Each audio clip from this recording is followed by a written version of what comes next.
Welcome back to Be My Guest. Today, we're going to discuss a crisis that exists in every location in the country. It's what I call the caregiver crisis. Today, from Florida, we're joined by Lee Kruger. She is the president of CareRight Inc. We'll talk about the caregiver crisis and what everyday people can do, the issues to think about. Lee, welcome. Good morning, and thank you for having me on again today. I appreciate the opportunity to provide some education to your listeners today.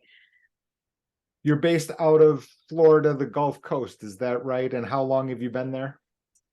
So I've been here since right before Hurricane Irma, so about 5 years.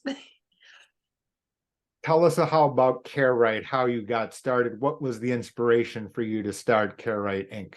Yeah, so I started CareRight in 2011. I used to be a social worker and executive director in long-term care communities in the Midwest. And every single day, part of my role, even as executive director, was to meet with the families and do the tours and share the information about the care community. And the challenge I ran into every single day for 18 years was that it's always the adult kids who are doing the tour, because their parent was hospitalized and the hospital says, here's a list of facilities, go find one by noon tomorrow because we're going to discharge. Right. And every single family was blindsided, like the same thing every single day, blindsided. Well, mom just got to the hospital. And I'm like, so, and they didn't know what questions to ask or what to look for. And there was all the family dynamics as part of that process too. Like, well, we never got along and now I have to pick out where my parent's going to live. Or when I would ask the kids, does your dad have a living will? Is there a power of attorney? Is he a veteran? And the answers were always the same. I don't know. Our family doesn't talk about stuff like that.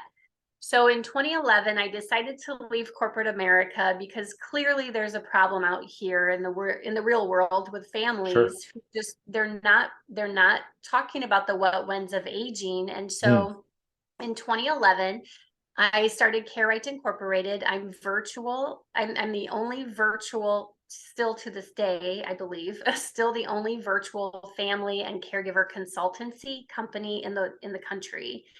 I went virtual right away because 30 years ago, when I first started working in long-term care, families lived down the street from each other. And Sure, it of seemed course. like they got along a lot better because they were there, they were present, they worked as a team when mom and dad needed something, and they had a relationship. But by 2011, families were already moving away from each other. And you got son in California, mom in Ohio, dad in Arizona, and blended families and all this kind of stuff. So the only way for us to facilitate family meetings and help them with putting plans in place for the current care that is needed and future care that we know is going to be needed, and start the dialogue with these families, was to go virtual. So I've been a virtual consultancy since 2011, and we have clients all across the country.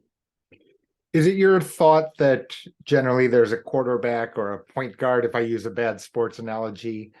Is that what you would encourage, or is this by committee? How generally does that decision-making process in your experience occur? So it seems to be a kind of a natural progression because usually one of the adult kids will just step in and they end up being the primary caregiver. Right. Right. So if mom lives in Ohio and that's where one of the daughters lives, the daughter gets the brunt of, now mom has 16 doctor's appointments this next month, or mom fell. And so this is the daughter that meets at the hospital. And so it just kind of happens kind of organically in many cases. But the problem is that they get burned out and overwhelmed and resentful. And caregiving starts out feeling manageable, like, yeah, I can do this because they think that it might be temporary, but it's not. It just keeps going on. And parents need more and more care, attention, oversight, advocacy. And so what happens when you don't have an aging plan, because we're going to talk about aging plans today, when you don't have an aging plan and you don't have these family meetings and you don't normalize communication about aging, then you end up with family dynamics that are really quite awful. There's resentment and there's animosity.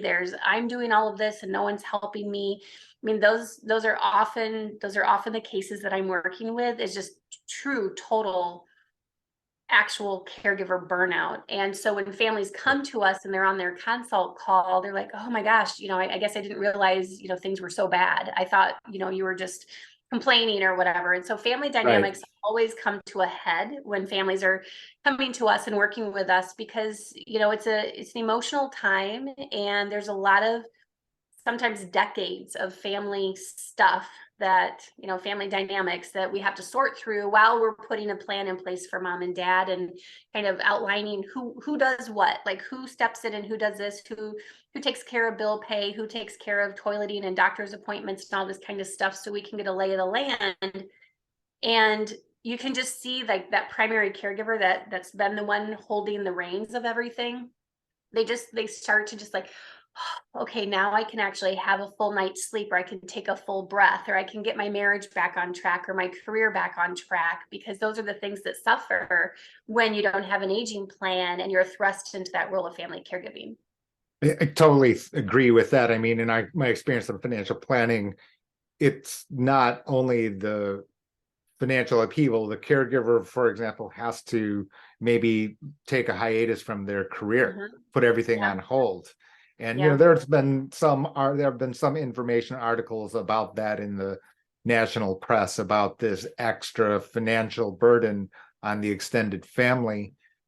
From your experience, is it, how long does this take, or is this best handled? Well, let's start from the beginning. And we don't have a map here, and I don't have a script. I didn't feed you any questions as usual here, because I just wanted to go by free form. But Yeah.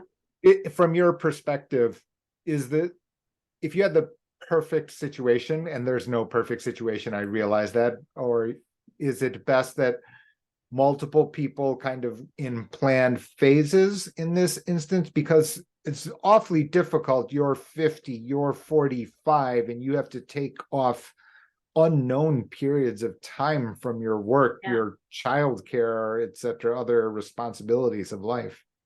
Well, and that's why those are all the things that we talk about during the family meetings. Because Mm. usually when families come to us, I would just hope and pray that I can catch families when they're starting to see the writing on the wall, the red flags, like, oh, mom's lost weight, or dad's taking care of mom, he's starting to look tired, or mom and dad are falling, or they're in and out of the hospital. Those are the red flags. So that's like the best time that we could start working together, because the family dynamics are still, relatively good by then.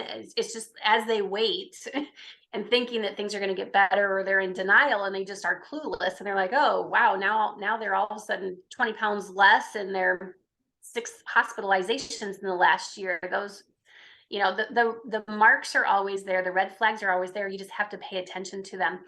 So to answer your question, through the course of the family meetings, that's when we talk about, okay, here's what needs to be done. This is the planning part. Here's what needs to be done for mom and dad to be safe, happy, have the best quality of life and the best quality of care possible. It might be 8 or 10 or 15 or 20 things, depending on what the family's unique situation is that they present us with.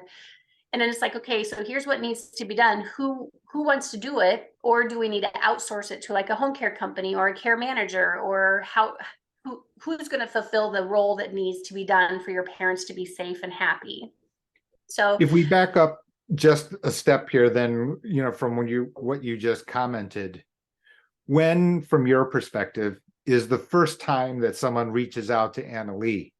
Right? I mean, when is, in your ideal situation? And there's no my ideal situation. in my ideal, well, there is. In my ideal situation, it's proactive. It's when you're starting to see the writing on the wall and say, hey, you know what? I can't keep taking off work. What are we going to do? Because mom and dad are starting to act like they're not doing well at home, and they're probably not doing as well at home. Ideally, it's best when we can work with the families proactively, and this is why, because the family relationships are better now than they're ever going to be. Right. Mom and dad's healthier today than they're going to be 6 months from now. The care options today are going to be better than if you wait until you're in total crisis mode and mom needs care. She's going to end up in whatever nursing home or facility has an open bed. So it's actually just basic common sense. If you have each other, Oh, that. it Right. really is. I mean, it honestly is. If you want to have success in anything in life, you don't wing it. You actually put a strategy in place. It's just common sense. So you have aging parents. Let's talk now while things are still going okay, so that your parents will have better quality options and it's more affordable. Meaning, for example, a lot of clients come to us and they have financial advisors and they have, bits and pieces of a plan in place, but they don't have their estate documents in order. And so now that they're in crisis, now they're having to pay double for an attorney to come out to the hospital or wherever, because they didn't plan Sure. ahead from that perspective, or they didn't plan ahead at all. And so dad's lost capacity and now they're paying thousands and thousands and thousands of dollars for guardianship and conservator legal fees because they didn't plan ahead. And those are all parts of, there's 25 components to an aging plan. But unfortunately, the reality is 92% of our clients come to us in crisis mode, where mom's a caregiver to dad. He has dementia. Mom's been weak and tired and saying for months that she hasn't felt well. She's exhausted. She looks exhausted. She's lost weight. She's not getting to her own doctor's appointments. And so unfortunately, the kids don't see that that's a problem that's only going to snowball into something worse. And then oftentimes the primary caregiver dies. Not surprisingly, they die or they have a stroke or some sort of medical issue. And now the kids are forced Sure. into being like, oh, crud, what are we going to do? Because dad's not safe to stay at home. And now what are we Right. going to do? Well, dad ends up now in whatever memory care facility has an open bed because they didn't think to plan ahead. So You had mentioned a list of 25 different items, a checklist, if you will. Do you have tools at CareRight yourself that you yeah, talked about a meeting amongst all of the interested parties, the state family members? Who or how do you get a hold of this kind of resource from yourself? And is that something that they go through at home as homework and then kind of no. reconvene with you, or go Well, through it, those 25 steps with you? so there's two methodologies. One is if they're proactive, then we can, then we're not all rushing trying to fit in, 4 or 5 different family meetings in the next couple 3 days, like what happened earlier this week. If they're proactive, we have the luxury of time and a slower pace to put things together so they can absorb all the information that we're teaching them, because we're really educating them so they can make informed decisions. But when the families wait until they're in crisis, or they finally realize that their parents are in crisis mode, then we have to all kind of drop what we're doing and fit these family meetings in, because care is needed. And so we have to put care in place for these folks. So,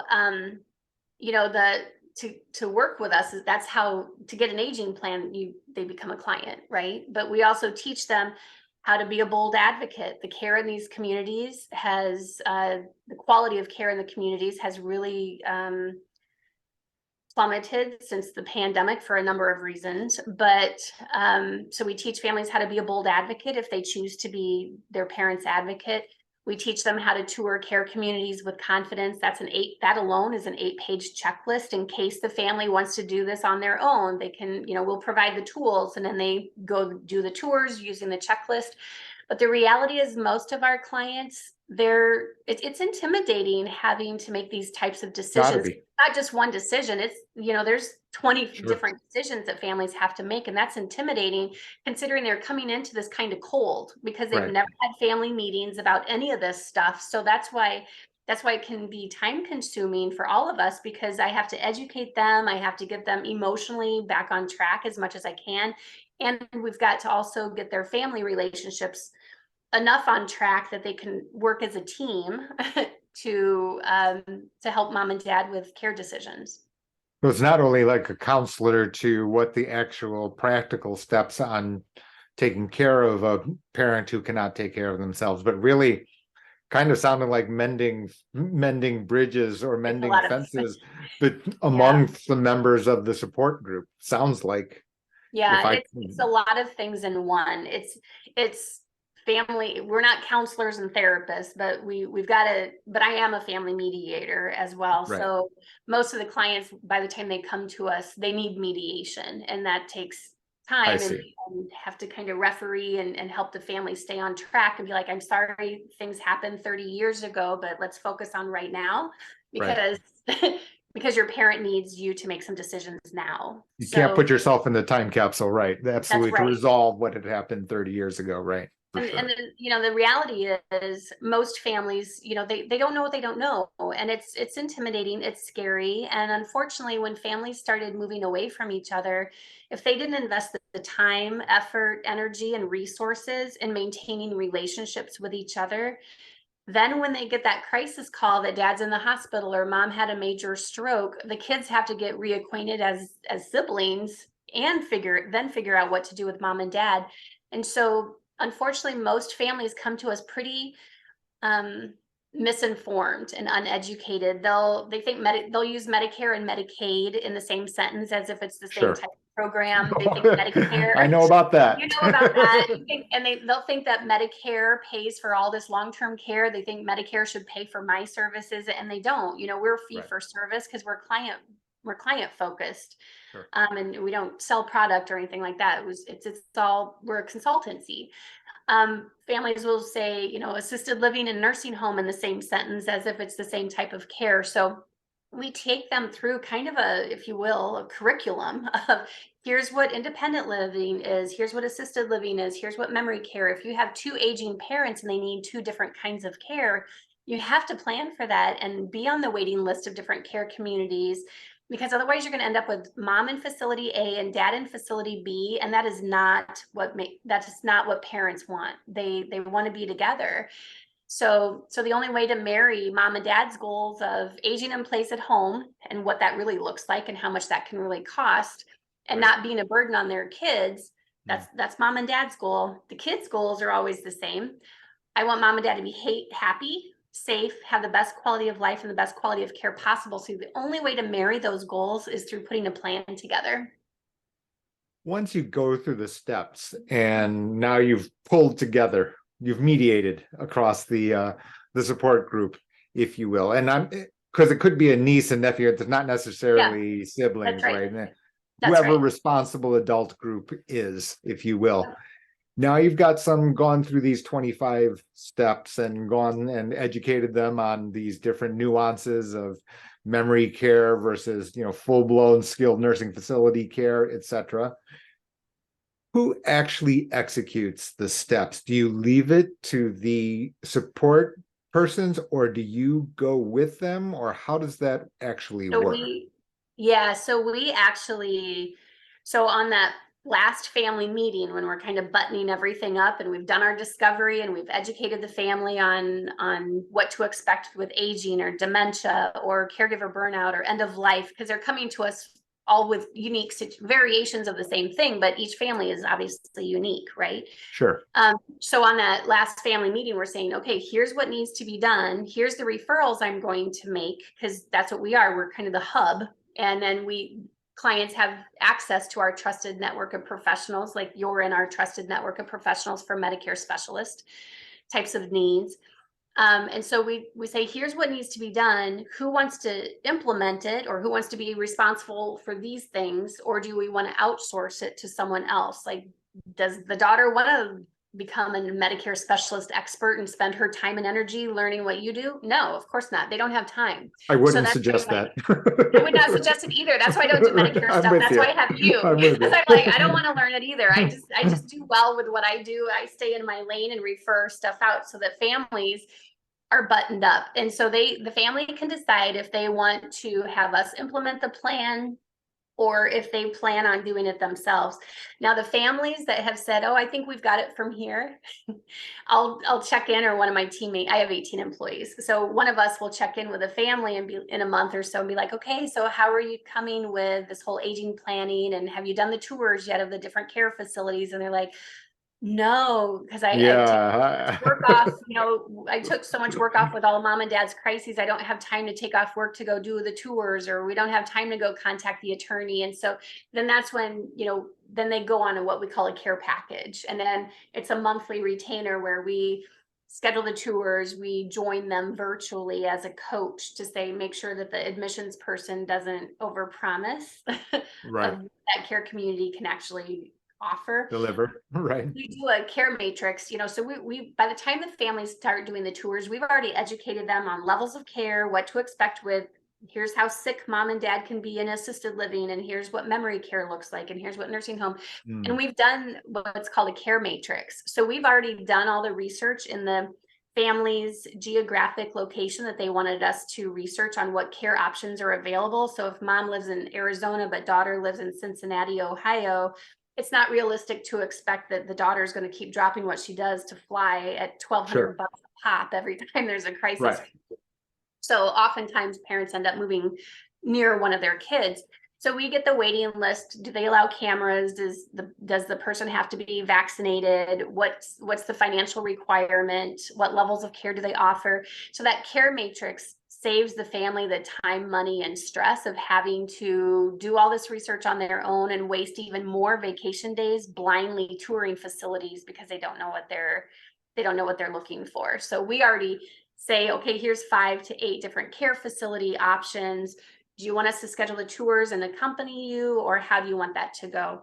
Most families, because they are coming to us in crisis, they're horribly burned out, and they have the means to then say, okay, let's have CareRight's team implement the plan. We'll have CareRight's advocacy division, check in on mom virtually to make sure and go to the care conferences and interface with the physicians and so forth, so that the family can just be the son or the daughter or the niece and the nephew or the spouse, and not have to be the care patrol, care advocate, care coordinator, all the stuff that we do as well.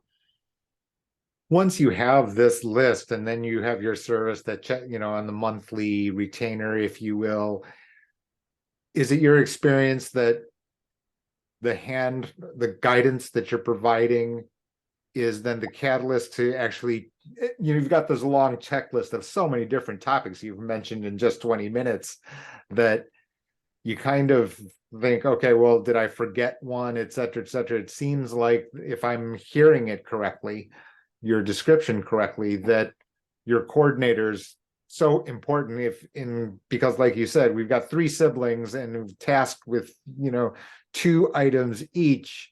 And if they're not checking in with each other, you kind of almost need your coordinator to circle the wagons, if you will. Yep. Some of our clients are just on like kind of a, what I call, it's not a sexy word, but a bare bones monthly retainer package, Okay. where they have decided that as a family that they're going to implement the plan and oversee everything. And every time mom goes to the hospital, someone's going to be there, So because we basically become a family project manager, right? So we schedule a monthly phone call or a monthly Zoom and say, okay, where is everything at? What's going on with mom? What's going on with dad? What supports do you need? Is this still the right fit for you? Or are you getting burned out? Or did you now have a health issue and you want us to take the reins on what daughter Sally was doing, as an example? So that way it's nimble and flexible, because the aging process is bumpy. And there's in and outs of the hospitals, there's falls, there's adult kids getting transferred overseas for their job, or divorces, or their own health issues. And so we just keep it fluid as possible, so that if they need to jump on services or increase services, then we can accommodate that. Most of our clients, once they start with us, they're on services until their parents pass away. So we walk them through and because we're concierge service. So we stay in the picture. We follow them all the way through end of life, and helping them understanding dementia progression and why dad is behaving the way he is, or end of life and what to expect as your loved one is starting to transition and their body is shutting down, and the breathing changes and the skin coloration changes and stuff like that, so that families are more equipped emotionally, because then they can intellectually handle things as well. Annalee, how does the audience, everyday people, get a hold of you and reach out to CareRight Inc? Yep, very good. So the best way is really go through the website. It's www.carerightinc.com, and that's care, CareRightinc.com. Sometimes these talks, these podcasts or webinars really resonate with people. And they're like, oh, I have aging parents. They're in and out of the hospital. What should I do? I can't keep missing work, or my husband's no longer supportive of $1,200 airfare every time I have to Sure. get to Texas. So if this message sounds like you, we offer a complimentary 30-minute consult. Give us your situation, and then you can decide if you want to work together or do bits and pieces. We have a la carte options for families, and we have like full aging plan packages depending on what people are looking for. Sometimes what families will do is they'll start with just the book, The Invisible Patient: The Emotional, Financial, and Physical Toll on Family Caregivers. I've had thousands of families say, I wish there was What to Do with Mom and Dad as They Age book. So I wrote one.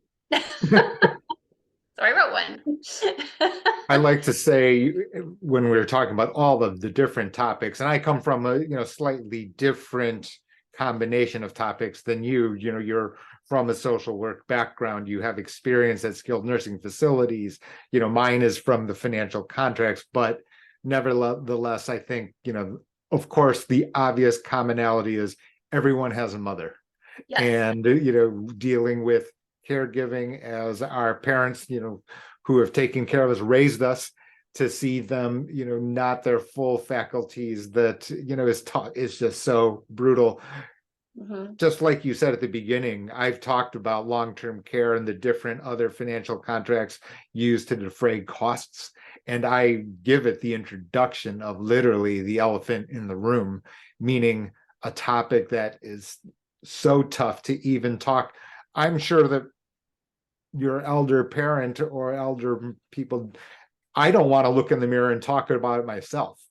The idea of talking to it with my siblings or with my mother, et cetera, just very, very difficult. So understandable in a way that people come to you under, and to services like CareRight, under duress. I mean, I know that, of course, it's great for us to stand up here and say it's great to plan, it's best to plan. Then, in theory, I 100% on board with that. In practice, we live in the real world, and so important that you have these other services that can deal with used to situations when there's great duress, which I don't think that's going away either. I hate to tell you, Annalee, I know. But, that will I finally accepted that. When I built CareRight in 2011, because I mean, it's when you're empathetic, like most of us social workers are, and those of us that are consultants and work with families, it's just, this caregiver burnout issue could be prevented if families started to put aging plans in place prior to the burnout. That's what gets me is caregiver burnout, the death of the primary caregiver. A lot of this could be prevented if the family communicated, if they had enough supports in place so that no one got burned out, and and their family relationships. You talk about succession planning. How sad is that often, like I said, you'd hope the aging process brings families together. But I'm here to tell you, as a real life person who's consulted with families for over 30 years, it doesn't, because people have their own relationships with their parents. They have their own idea of how things are really going and how their inheritance should be spent, and combinations of a lot of other things too that prevent people from really peeling back the curtain and saying, wow, we really need to be putting a strategy in place so that we can all be successful as a family, and mom and dad can be safe and happy. Annalee, thank you so much for joining us. CareRightInc.com. The link will be below in text on every video, everywhere we send this video out, our conversation out. So valuable. Thank you again. Lee Kruger has been our guest here today. We thank her.